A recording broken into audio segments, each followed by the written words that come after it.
Happy Monday, everyone, and welcome back to more Useless Arkham Information. Arkham Knight is one of the most controversial games in the series, considering all the Batmobile stuff and the story issues, but in spite of all of that, the game's got detail. So here's a bunch of completely useless Arkham Knight information with a special guest later on. As mentioned in a video about foreshadowing in this game, I noted that the opening's first words are Robin's son, which I figured must be a reference to Robin, i.e. the identity of the Arkham Knight. But it turns out there's a much better explanation, and that is that this incinerator is a reference to Jerry Robinson, one of the creators of the Joker. I mentioned in Arkham City Useless Information that there is a reference to an Italian restaurant in Arkham Asylum, which shows up in Arkham City, and we can see that within Pauli's diner, there is indeed another sign for that Italian cuisine. There is a common fact that gets thrown around, which is that in one character model for Arkham Knight, there are more polygons than there are in the entire Arkham Asylum environment. I struggled for a while to find a source for this, but it turns out it comes from a printed issue of the Game Informer magazine, issue 252, from April of 2014, which states the following quote from Albert Filou: "As we kept going with every character, we just pushed it more. And it's the kind of thing that sounds insane, like one character is as big as the polygon count of Arkham Asylum, the whole environment." I'll leave this issue linked in the description because there's a ton of interesting stuff in there. The menu in Pauli's Diner has a ton of little Easter eggs in it, like the meals that reference Keystone and Miyagani Island.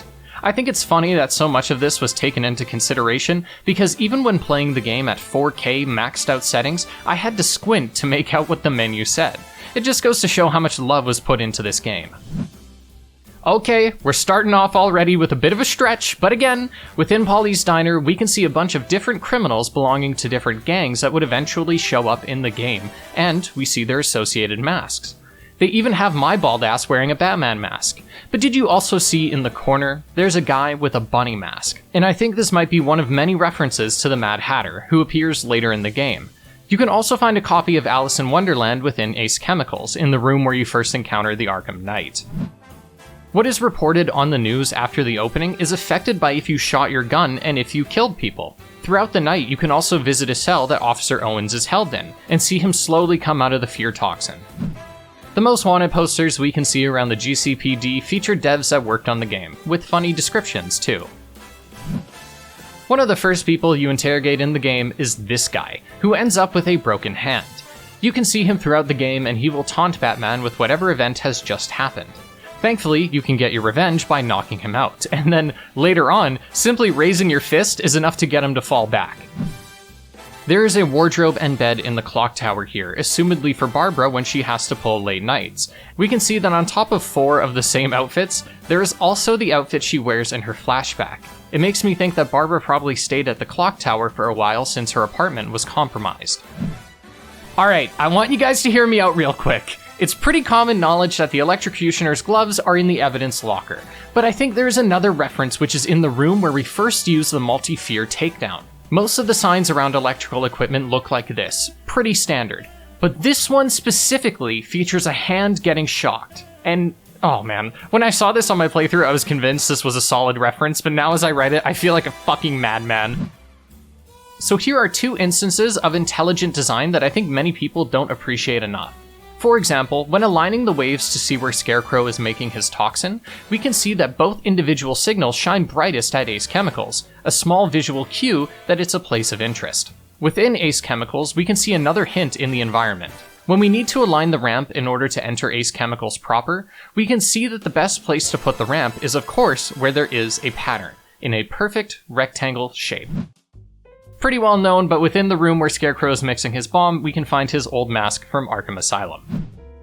During the flashback as Jim Gordon, we can see a few interesting details, the first of which is that in the distance, we can see the carnival from Matter of Family, and of course, despite it being daytime, there's still lightning in the distance. Also, we can see in the elevator leading to the Panessa Studio bowels that there is a sign for the Flying Graysons.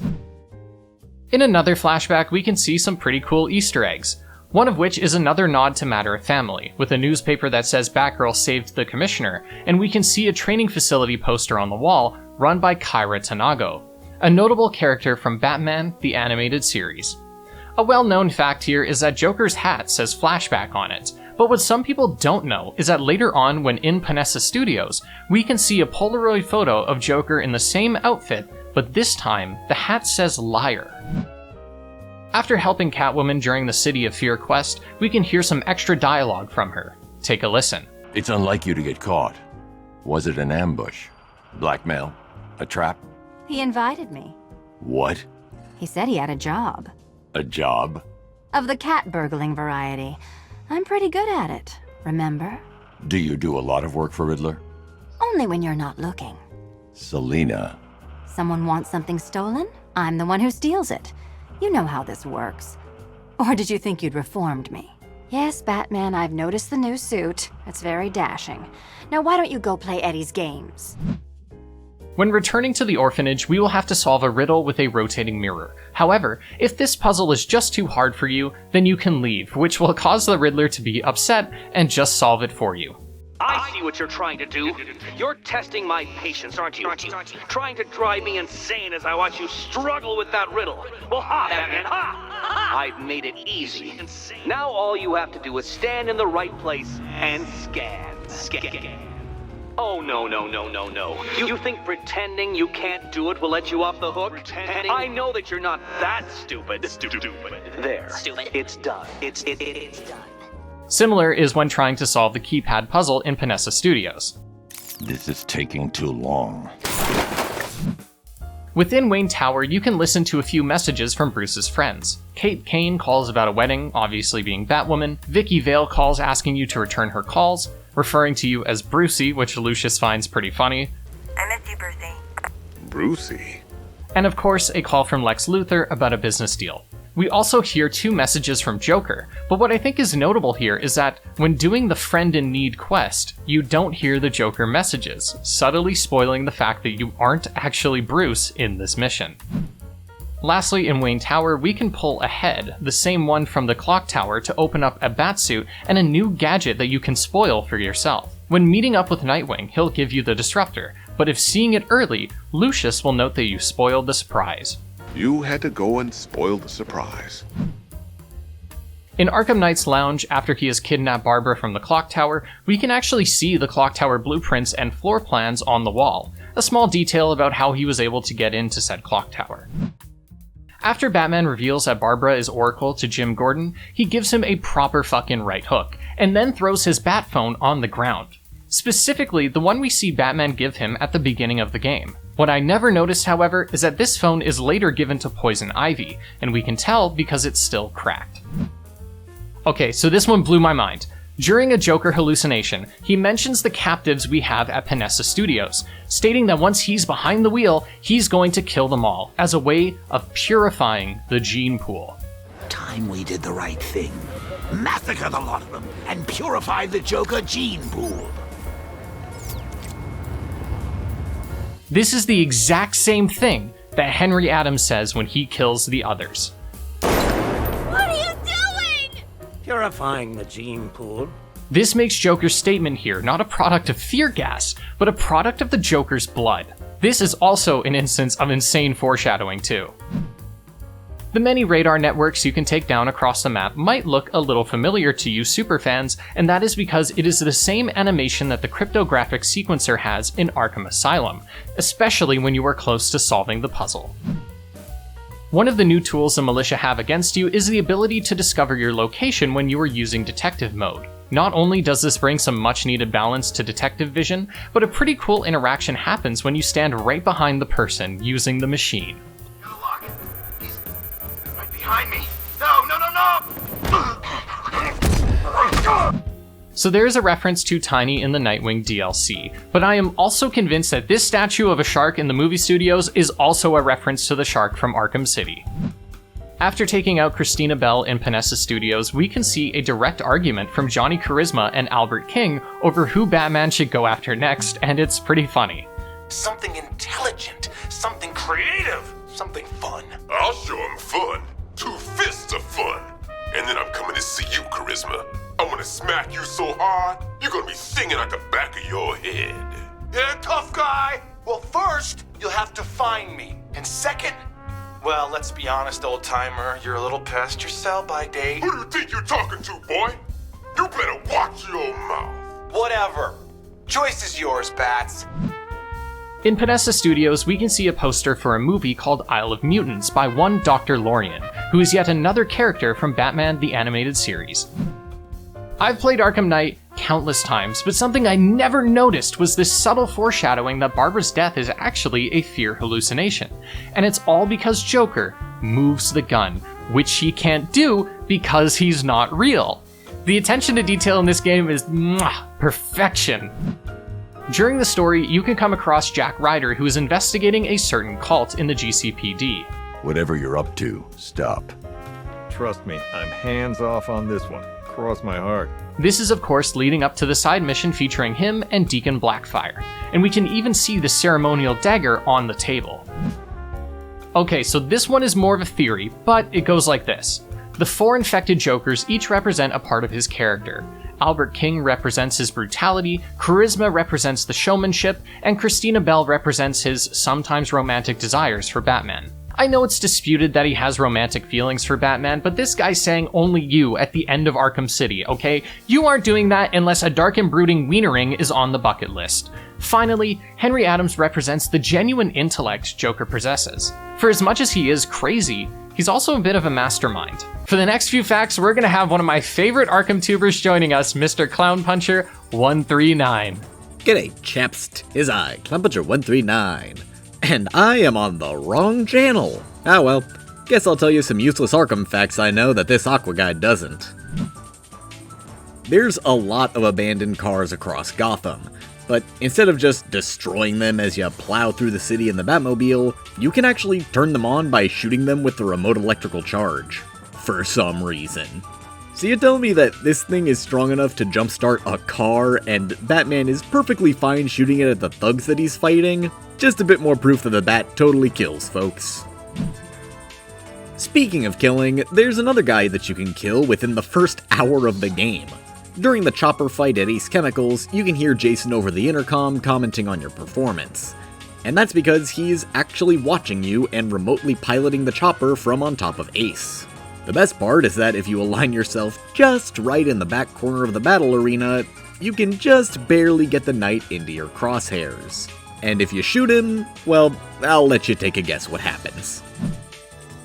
Riddler is absolutely smarter than everyone else in the room. If you look at him in detective mode, which you can only really do if you've completed the game, so good luck on that, you'll notice that his head is actually glowing ever so slightly brighter than all the other villains in the lockup. It's not by much, but it does imply that there's a lot more motor function going on than the other simpletons in the chamber.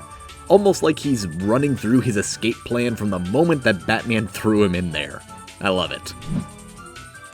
When you exit the clock tower for the first time after meeting Barbara, you can see Man-Bat flying in the distance by the movie studios before dipping down to the streets below. It's weird because you can only really see him if you know to look for it, and even then, you're supposed to be paying attention to the hologram call, which is still going on by the time that he swoops down.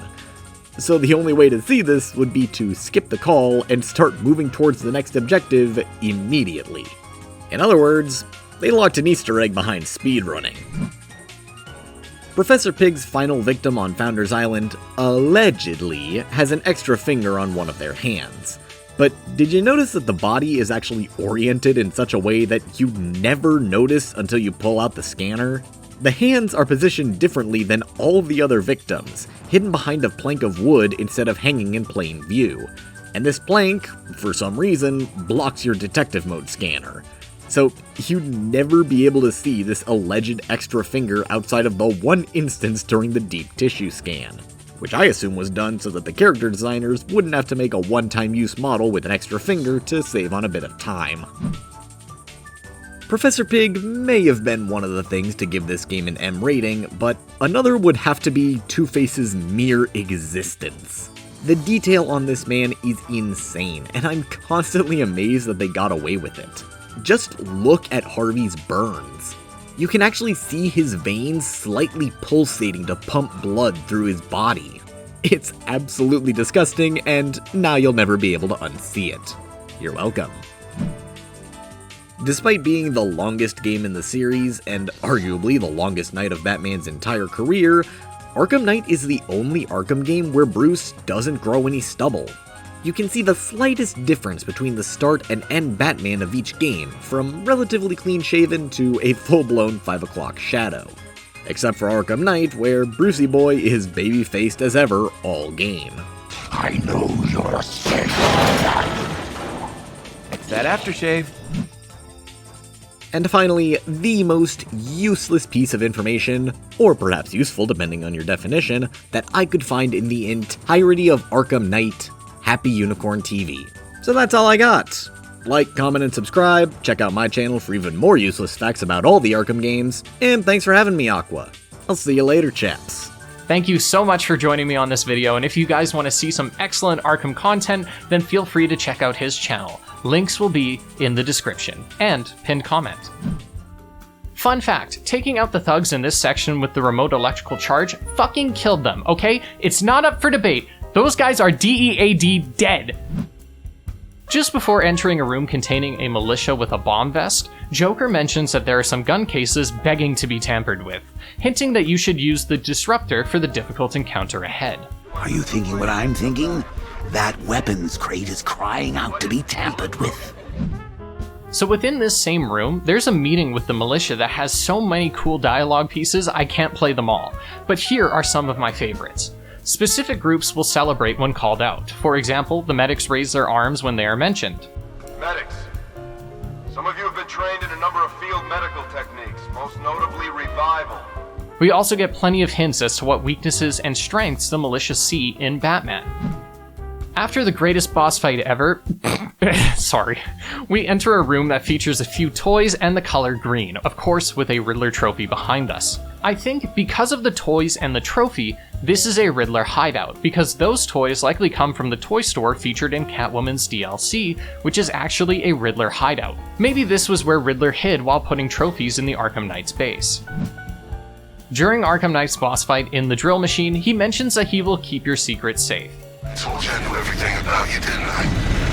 Don't worry, Bruce. I kept some secrets to myself. Then, in the following boss fight, he calls in plenty of guards to help him take you down. During the third encounter, however, there is only you, him, and some turrets. No other guards. It is only during this segment of the fight that the Arkham Knight will specifically call you Bruce. I'm not afraid of you, Bruce. I think it's really sweet that he doesn't reveal the secret, and maybe it's a hint that he still, to some minor extent, cares about Bruce. It's a pretty well-known fact that the freeze grenade from Arkham City can be picked up at Panessa Studios. But did you also know that right next to this gadget is the same container that held your suit in Arkham City from that legendary suit-up? Finally, at the end of the game, you are forced by Scarecrow to take off your utility belt and enter a van. After doing so, you might decide instead to change your mind. I mean, we still have so many Riddler trophies to collect! If doing so, then Scarecrow will comment that fear will bring you back, and the Joker will be pretty happy about it too. The fear of what I will do to your friends will bring you back. You know it. I know it. Good for you! Why give it up for some washed-up cop and the latest boy wonder with his head on the block? I mean, what's one more dead Robin between friends? We've got the whole of Gotham at our mercy, so let's get out there and make the most of it! Okay, so those are some of my favorite bits of useless information in Arkham Knight. If you want to see more of these, then there are videos for the rest of the games in the series, and of course, feel free to check out Clown Puncher's videos down below. Thank you so much for watching, and I hope you all have an excellent rest of your day, and I'll see you next Monday. Kill her, my friend, then free me!